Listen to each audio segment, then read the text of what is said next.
So this is a summer fellowship that we bring in undergraduates and high school students to really expose them to what cutting-edge science is.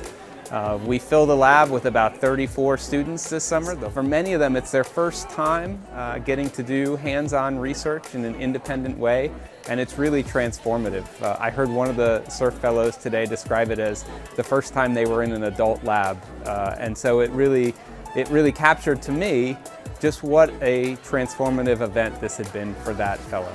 The FBRI Symposium offers students an opportunity to present their work that they've worked on for the last 10 weeks, their research in their labs.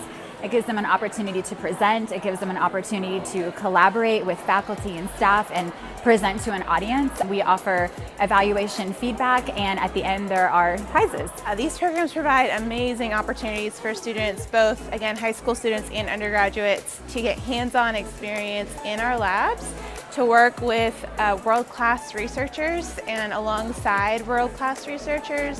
So it's a really great, well-rounded experience.